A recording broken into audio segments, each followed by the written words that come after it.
Namaskar. Welcome to the second session of Law for All series. Today we are going to discuss provisions of Hindu law with special reference to the marriages under the Hindu law. India is a secular state where many religions like Hindu, Muslim, Christian, Parsis live together. In this country, two types of laws are there. One is general law and second is personal laws. General laws are those laws which are made applicable to all the citizens of India irrespective of their caste, creed, sex, etc. These laws are applicable throughout the territory of India. Whereas personal laws are those laws which are made applicable to the particular community professing particular religion. As such, Hindu law is a personal law. Then the question arises, to whom we can call as Hindus? The term Hindu is not defined anywhere in the Act. The term Hindu is an inclusive term. It includes Buddhists, Jains and Sikhs as well. A person who is born from the Hindu parents is a Hindu. A person who is converted to Hindu religion from any other religion is also a Hindu. A person who is domiciled in India and is not governed from any other religion, from any other personal laws, is also a Hindu, and Hindu laws are made applicable to all these persons. Then the question would arise, to whom Hindu law is not applicable?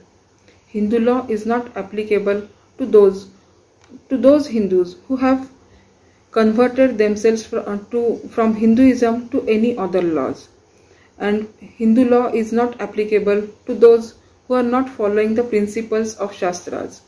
That means for example, an illegitimate child of a Hindu father from a Christian mother who is not following Hindu law, Hindu religion, and is brought up as per the customs of Christian religion, then the child becomes a Christian child, and since he is not a Hindu, Hindu law is not applicable to this child. Hindu jurisprudence speaks about the concept of dharma more than the rights of an individual. Dharma means duties of an individual. There are many duties of many individuals in this world. Farmer's duty is to grow food grains. Doctor's duty is to cure the patients.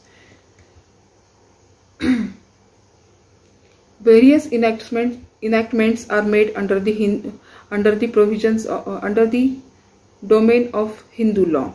The basic and foremost enactment under the Hindu law is Hindu Marriage Act. This act is made applicable to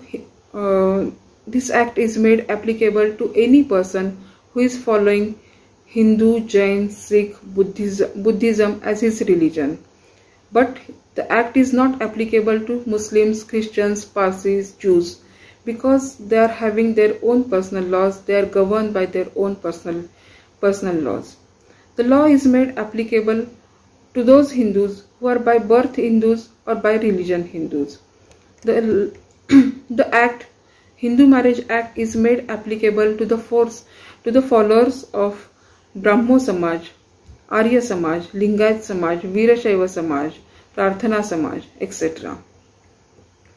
The followers of Buddhists, Jains and Sikhs are also covered under the heading as Hindus and Hindu Marriage Act is applicable to them also. The person who is domiciled in India and is not covered by any other personal law such as Muslim law, Christian law, is also covered by the Hindu Marriage Act, and Hindu Marriage Act is applicable to them. Any person who is convert or reconvert to the Hindu, Buddhist or Sikh religion, Hindu law and Hindu Marriage Act, specifically Hindu Marriage Act, is applicable to that person. But Hindu Marriage Act is not applicable to the scheduled tribes unless and until central government by notification in the official gazette declares to that effect. The said act, Hindu Marriage Act, came into force to secure the rights of marriage of the husband and wife who are Hindus, and they are bound to each other under the bond of marriage, sacred bond of marriage. Since there are various modes of marriage ceremonies in India, Hindu Marriage Act does not provide for any particular form of marriage ceremony to be conducted during marriage. Then what about Saptapadi? As we all know, Saptapadi is the basic condition of a valid marriage in India. But Hindu Marriage Act prescribes that marriage should be solemnized as per the customary rites of the either party. That means if customary rites provides for Saptapadi, then and then only Saptapadi is an essential ingredient for a valid Hindu marriage.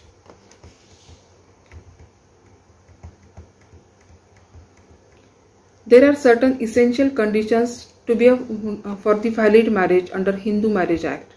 What are those conditions? The first is marriage should be performed with free consent of the parties. For example, if the consent is under threat or force, the marriage is voidable at the option of the person whose consent is so obtained. Again, at the time of marriage, the bride should have completed 18 years of her age and bridegroom must have completed 21 years of his age. The marriage must not be within prohibited degrees of relationships. For example, daughter is not supposed to marry her father or grandfather.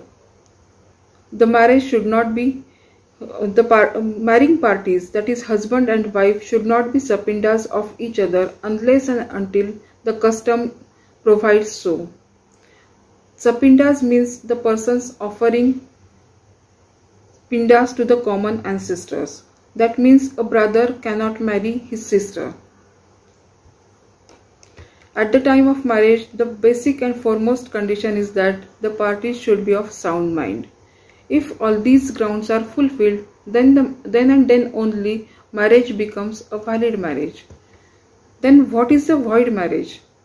As per Hindu Marriage Act, second marriage is not permissible.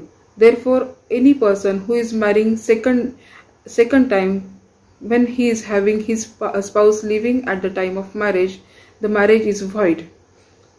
And if the marriage is performed within prohibited degrees of relationship, then also marriage becomes a void marriage. Thirdly, if the customs does not provide for the sapinda relations of each other, of a husband and wife, then also the marriage becomes a void marriage. Third type of marriage is of voidable marriage. What is voidable marriage? The marriage is made voidable at the option of the person whose consent is not free. If the person is suffering from any mental disorder, the consent of the person who is fit for the marriage becomes voidable at the option of that fit person.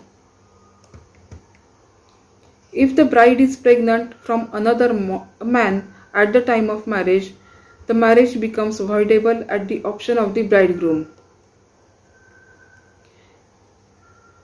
If any party is suffering from any insanity, the marriage becomes voidable at the option of the mentally fit person.